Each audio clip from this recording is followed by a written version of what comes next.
Hey everyone, in my last video I made a wood stove water boiler to heat the water for my in-floor heating system in my office. I'll link that video below, and today I'm going to get it installed and start testing it out. So in this video I'll go over the theory of how to safely install a solid fuel boiler, show you how I install my boiler in my specific scenario, and at the end I'll fire it up, test it out, and see how well it heats the floor and the room itself. Solid fuel boilers have to be installed in a very specific way or they can build pressure and become very dangerous. The regulations for solid fuel boilers vary by location, so if you're doing something like this, make sure you know the regulations and know what you're doing to do it safely. The first thing to know is that if pressure is ever allowed to build in the boiler, it can literally explode. So you absolutely have to have an open-ended, gravity-fed or thermosiphon circuit installed in the boiler that can quickly vent pressure. This gravity system will have a radiator hooked up in line with it that's often called a heat leak. If the pump on a closed circuit application like in-floor heating or a hot water holding tank ever failed, the heat leak keeps the water in the boiling moving and it prevents it from boiling or building pressure. The radiator needs to be rated to dissipate at least 10% of the hot water output of the boiler stove.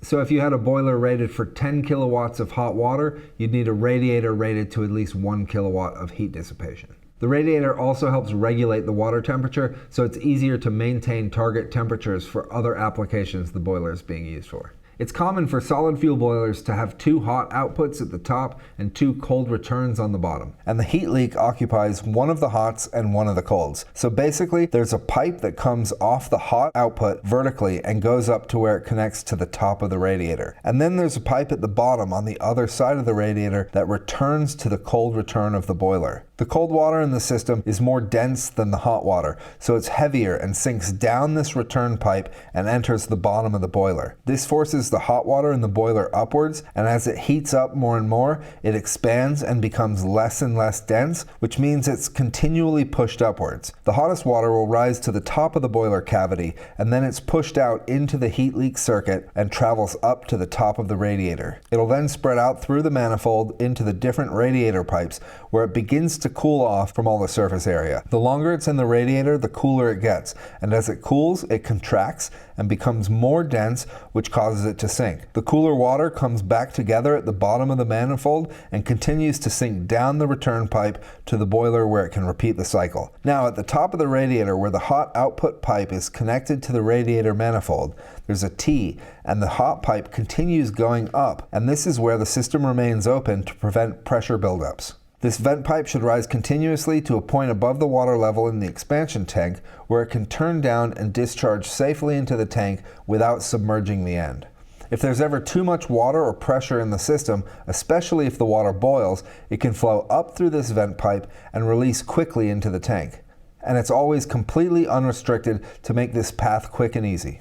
And just a cool fact that's relevant here, when water boils and turns into steam, it can increase in volume by over 16,000 times, which explains why it needs a fast, unrestricted path to vent that increased volume. The expansion tank also usually has a cold water supply with a float valve to keep the boiler system full with the correct amount of water, and an overflow drain in case the tank ever gets too full. When placing the heat leak radiator, it needs to be within a certain height range above the boiler, and this is measured from the vertical center of the boiler to the vertical center of the radiator. Too low and it won't create an efficient thermosiphon flow, and too high and theoretically the water could begin to cool before the radiator and actually stall out the thermosiphon, but that one's actually pretty rare. So there wants to be a minimum of 1 meter from center to center, and the ideal height is generally mentioned at around 2 meters, but that varies with the system. The radiator also wants to be placed as vertically in line with the boiler as possible to minimize any horizontal runs. Horizontal runs should also be kept to the cold leg where it's possible so that the hot leg is as vertical as it can be. And then where horizontal runs are required, diagonal drops are better than straight horizontal runs. The pipework should also be oriented so that no air can ever get trapped in the system, and it'll just naturally rise straight up through the system and out the expansion vent. So if there are any horizontal runs, it should be slightly tipped up so that the air can always escape. Now let's get into my actual design and install. I'll be making my radiator from scratch with copper pipe. You can install a standard hydronic radiator, but I thought it'd be cooler to make my own, and hopefully it helps demonstrate a bit more clearly how the theory behind all this works. So the boiler stove I made tested out at 6.7 kilowatts when running full out. I won't usually run the stove that hot, but I need to make sure that the heat leak system could keep up with that if I did. So 10% of 6.7 kilowatts is 670 watts, so that's my bare minimum for heat dissipation, and depending on the overall system design, it can't hurt to go to 15 or 20%. It's easy to pull copper pipe sizing and heat dissipation numbers off of engineering tables when designing the radiator, and mine's spec'd out to be no less than 750 watts. And it'll actually be more than 750 watts because this doesn't take into account the chimney effect. And this is where the air around the copper pipe is heated, and so it becomes less dense and floats up, which draws cooler air in from the bottom, which will increase the heat dissipation of the whole radiator. So you probably get a 5 to 10% gain there, and then you get another 10 to 20% gain by giving the copper pipe a thin coat of black paint, which will increase its emissivity. I think the copper pipe will look pretty cool, so I'm just gonna leave it bare, but you could make up some more gains if you needed to. So now I'll get the radiator body built here in my shop, and then I can take it over to the office and get the whole system installed. First, I'll get all the pipe cut. Please remember, likes, subscribes, and comments really help us out, and the best way to help us directly to keep the content coming is over on Patreon, where paid members get bonus content. Then I'll get the radiator laid out and all the joints fluxed.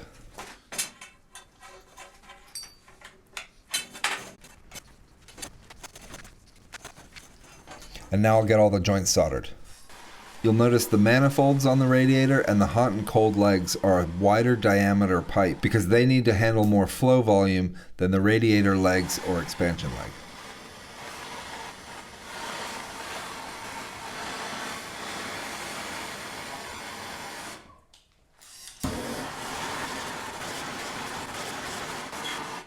Okay, I've got the boiler installed, and so far it's installed just like a normal wood stove.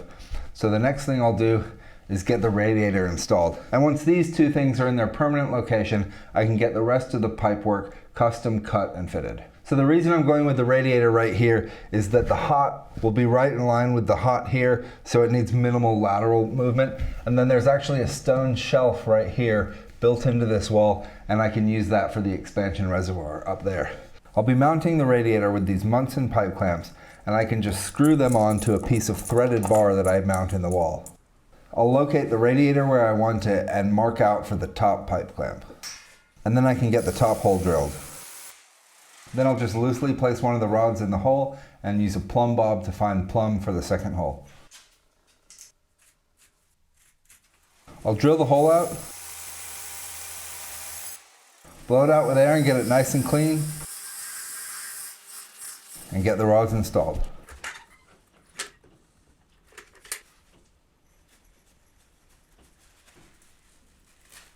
Then I can just screw on the pipe clamp and then get the radiator installed.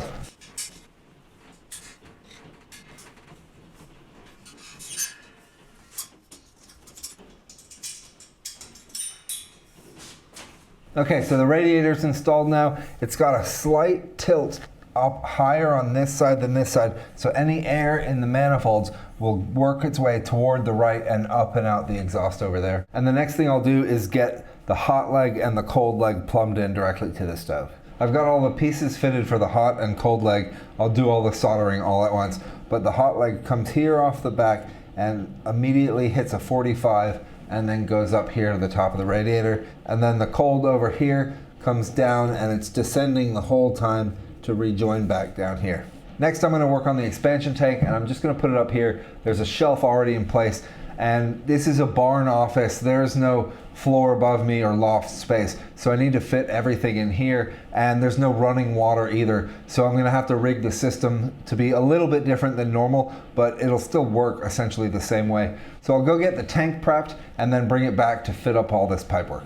For the two lines off the radiator, I'll just drill a hole and add a standard tank connector fitting to both of those, and this is sized to just work with the same copper pipe I have.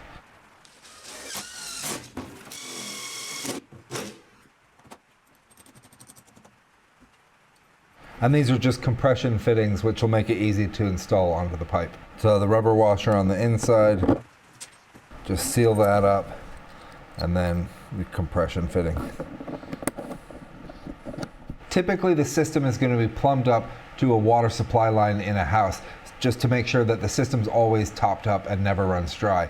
But I don't have a water supply near the building that this is getting added into, so I need to come up with something else to easily make sure that this always has enough water. So what I'm gonna do is just add a really simple sight glass to be able to see from a distance how high the water in the tank is, and make it really easy to know when I need to top it up manually. So to do this, first I'm gonna add 2 more tank connectors, one at the very top of the tank and one at the very bottom. I'll just clean these up so I can get a good seal. And then these connectors are threaded on the inside as opposed to compression fit. Next, I'll take some hose barbs with a 90-degree bend and male threads, and I'll add 1 to each, pointing at each other. Then I can just take some clear tubing, just cut that down to the right length, and I can fit it over both of these, and then the water will register wherever it is in the tank. So from across the room, I can just glance up and make sure that the water's at the right level. And then the last thing is to just put a hole in the lid that the pressure vent can just point down into. All right, so that's the tank ready, and now we can go install this. To get the tank plumbed in, the first thing I need to do is add a T right here on top of the hot leg. Then off the T, I can add the line that goes to the tank.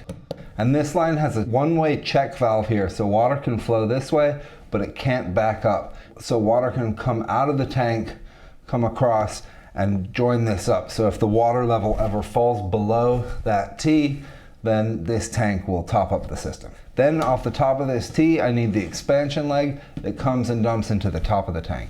So now if pressure ever builds in the system, it comes up through this T, it can't come back up this line, so it goes through the top line and just spills down into that tank.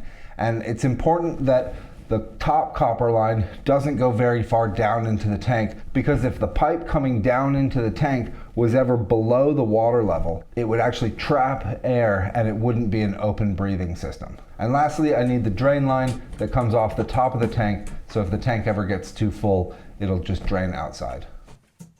Okay, so that's it. This is the heat leak system done, and this keeps the system running safely and smoothly. And the pipe work will straighten up once I get everything soldered in. This is just everything cut to size. Next, I'll plumb in the lines for the hot water heating, and I'll show you the back of the stove here first. So just to point out, the 2 legs for the heat leak are easily removable because they just have these screw-on fittings. And then the lines for the hot water heating will both get a setup like this coming off the stove, so I can screw it on easily. And then there's a T, so here I can add shut-off valves to be able to drain the system easily. And I can also add a pressure relief valve. And this is actually redundant. If any pressure builds up in the system, it'll just vent here. But just for peace of mind and redundancy, there's just an additional pressure relief here. So I can go ahead and get 2 of these fixed on to the back of the wood stove. Now off of those, I can add the runs that go over to the in-floor heating pipe. These lines now get me over into the corner here where the in-floor heating pipe work comes up through the floor, and I can plumb into that. Okay, so now over in the corner, I can get the last few bits hooked up. The first thing is, this is the hot line. So this is the hottest water coming off of the wood stove, and it will go straight into the floor. So then it pushes down through the floor, circulates back, and comes out here, and it'll be much cooler when it's coming out here. And then this is a series of fittings just to keep the full bore size of the inner diameter, which I can then hook up with a flexible hose, and that's a compression fitting. So then we're going through a pump, and this pump is a central heating pump. It's rated to, I think, 110 or 120 C, so a good bit over boiling. Even though it'll never see those temperatures, it's built to stand it. And then the cold return, taking this water back to the stove. And last, I'll just mention this. This is a TMV, or thermostatic mixing valve. And basically what it does is have hot come in on one side and cold come in the other. The temperature is adjustable by the knob on the top, and then this output water will always be the temperature that you set up here. And so basically I could plumb this in to the hot line in, have the hot water coming out, and then after the pump I'd put a T in right here and have one line come over to join the cold here, so that it's taking in the hot here. It'll add as much cold water as it needs from the cooler recirculating water, and that will be the input temperature here. Initially, I'm going to do this system without the TMV and just see what kind of temperatures I'm pushing into the floor. If these become unmanageably hot, then I'll add the TMV to cool it down. But it does alter the flow dynamics of the whole system. I might need to put check valves on both sides of this. It'll reduce the pressure flowing through. So I want to see what the system does without it, and then I can go from there. And a quick look at the actual in-floor heating flooring installation. It's a series of layers coming up from the subbase, and it can be tempting to skimp on some of these layers, but it can be really asking for problems down the line. And so I definitely recommend doing it properly from the start. There's a few different ways to do the pipe layout, and I favor a big spiral that can essentially have enough room for the pipe to double back and do an identical spiral on the way out. All right, everything's soldered up now and it's looking good. I've done an initial water test. I filled the whole system up with water. I ran the pump, just checking thoroughly for any leaks, and it looks like we're good to go to the next stage. Just about ready to light it up, but I want to show you the pump system real quick. The pump is plugged into this, which is a thermostatically controlled extension cord. So basically the way I've got this set up now is that when the water in the boiler hits 60 degrees Celsius, the pump is going to turn on and start pulling the hot water off and pushing it into the floor. And this has a thermometer that's wired up over to the stove, and I've got it connected here to the hot outline on the heat leak, because this will always be cycling hot water no matter what the system's doing. So this probe should hopefully be reading the highest output temperature of the water at any given time. And I've just got it hose clamped to the copper pipe as close to the boiler as possible, and there's a bunch of thermal paste in there to thermally bridge the copper pipe and the temperature probe. All right, time to test it.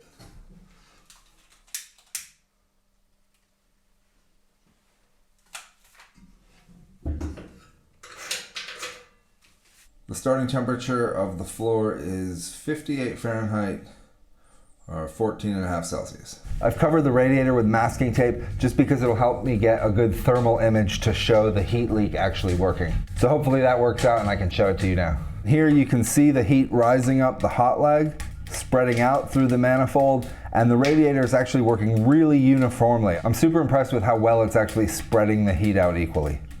So we're getting close to 60 degrees here. Once we hit that, there'll be a couple second delay and the pump kicks in. So now that this is pulling hot water through, you can see the temperature starting to drop.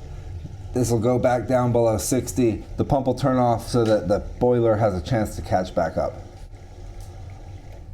So the reason I'm setting it at 60 is because I want to keep this temperature, the actual hot water temperature, above 55 Celsius, because that's the point at which you essentially negate condensation risks in the boiler itself.